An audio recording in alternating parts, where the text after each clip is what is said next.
Competition এক্সামের preparation এবং তার সঙ্গে চাকরির আপডেট রাখা একটু ঝামেলার। তাই আজকের এই ভিডিওতে এই ঝামেলা দূর করতে আমরা জুন 2026 এর অনগোয়িং রিক্রুটমেন্টের আপডেট নিয়ে 10টি চাকরির আপডেট জানাবো। দেখা যাক এক এক করে কি কি আপডেট আছে জুন 2026।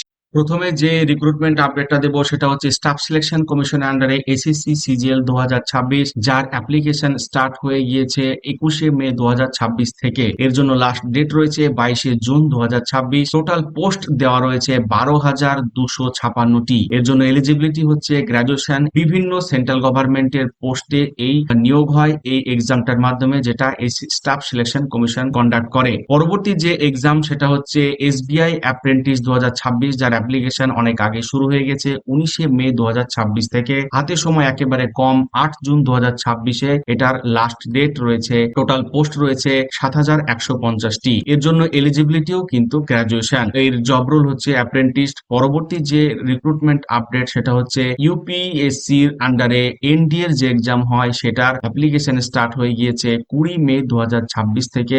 লাস্ট ডেট রয়েছে 9 জুন 2026। এটাও কিন্তু হাতে সময় নেই। এর জন্য টোটাল পোস্ট রয়েছে 394টি। আর এর এলিজিবিলিটি হচ্ছে ক্লাস 12 পাস হলেই এটার জন্য এলিজিবল। জব রোল কি সেটা হচ্ছে আর্মি, নেভি, এয়ারফোর্স ক্যাডেট হিসেবে এটা নিয়োগ হয়। পরবর্তী যে রিক্রুটমেন্ট আপডেট সেটা হচ্ছে ব্যাংক অফ বরোদা অ্যাপ্রেন্টিস 2026-এর রিক্রুটমেন্ট। সেটার জন্য স্টার্ট হয়েছে অ্যাপ্লিকেশন 19শে মে 2026 থেকে। এর জন্য সময় হচ্ছে লাস্ট ডেট 8 জুন 2026 এই জবের অ্যাপ্লিকেশন করার জন্য।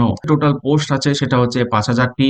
এলিজিবিলিটি সেটা হচ্ছে গ্রাজুয়েশন। এটাও কিন্তু অ্যাপ্রেন্টিস পোস্টের জব। ভিডিওটা ভালো লাগলে অবশ্যই লাইক করুন এবং এক্সাম ওরিয়েন্টেড স্মার্ট ক্লাসের জন্য আমাদের চ্যানেলটা সাবস্ক্রাইব করুন। পরবর্তী যে এক্সাম সেটা হচ্ছে ইউপিএসসির আন্ডারে সিডিএস যে 2026-এর, সেটার জন্য অ্যাপ্লিকেশন স্টার্ট হয়ে গিয়েছে 20 মে 2026 থেকে এবং লাস্ট ডেট আছে 9 জুন 2026। এটারও কিন্তু হাতে সময় খুব কম। এর জন্য টোটাল পোস্ট আছে 451টি। এলিজিবিলিটি এক্ষেত্রে গ্রাজুয়েশন। আর এর জব রোল হচ্ছে ডিফেন্স অফিসার এন্ট্রি হবে এই এক্সামটার মাধ্যমে। এরপর যে রিক্রুটমেন্ট আপডেট সেটা হচ্ছে রেলওয়ে আরআরবি টেকনিশিয়ান 2026 এক্সাম। সেই এক্সামের রিক্রুটমেন্টের স্টার্টিং ডেট অ্যাপ্লিকেশনে 30শে জুন 2026। এখনো কিন্তু স্টার্ট হয়নি এই এক্সামটার অ্যাপ্লিকেশন। এর জন্য লাস্ট ডেট রয়েছে 29শে জুলাই 2026 পর্যন্ত। টোটাল পোস্ট আছে 6,565টি। এলিজিবিলিটি আছে 10 পাস প্লাস আইটিআই বা ডিপ্লোমা লাগবে, যেহেতু এটা টেকনিশিয়ান পোস্ট।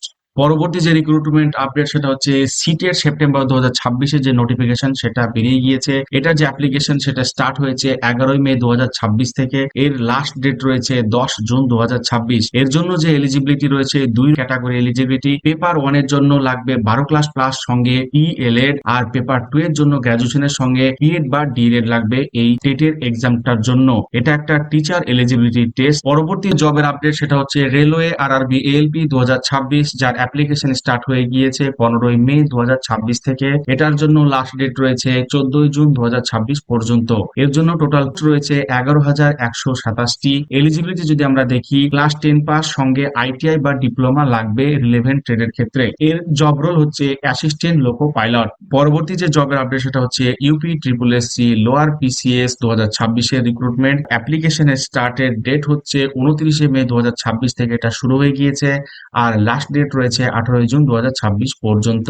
এর জন্য টোটাল পোস্ট আছে 2,285টি। আর এলিজিবিলিটি হচ্ছে গ্রাজুয়েশন সঙ্গে পেটের স্কোর। জব রোল হচ্ছে ভেরিয়াস গ্রুপ সি পোস্টে এই রিক্রুটমেন্টের মাধ্যমে নিয়োগ হবে। পরবর্তী যে রিক্রুটমেন্ট সেটা হচ্ছে UP triple SC excise constable 2026, যার অ্যাপ্লিকেশনের স্টার্টিং ডেট হচ্ছে 4 জুন 2026। এই তারিখ থেকে অ্যাপ্লিকেশন স্টার্ট হয়ে গিয়েছে। আর লাস্ট ডেট রয়েছে 24শে জুন 2026 পর্যন্ত। এর জন্য টোটাল পোস্ট রয়েছে 722টি। এর এলিজিবিলিটি হচ্ছে ক্লাস 12 পাস সঙ্গে পেট এর স্কোর। এর জব রোল হচ্ছে এক্সাইজ কনস্টেবল। আজকের এই ভিডিওটা ইনফরমেটিভ মনে হলে অবশ্যই ভিডিওটা লাইক করো, আর চ্যানেলে প্রথমবার আসলে চ্যানেলটা সাবস্ক্রাইব করো। পরবর্তী আপডেট এবং স্মার্ট ক্লাসের জন্য আমাদের এই চ্যানেলে স্মার্ট ক্লাস দেওয়া হয় কম্পিটিটিভ এক্সামে রিলেভেন্ট। তো ভিডিওটা অবশ্যই বন্ধুদের মধ্যে শেয়ার করো, যারা এই সমস্ত ইনফরমেশন জানে না, তাদের কিছুটা হেল্প হবে।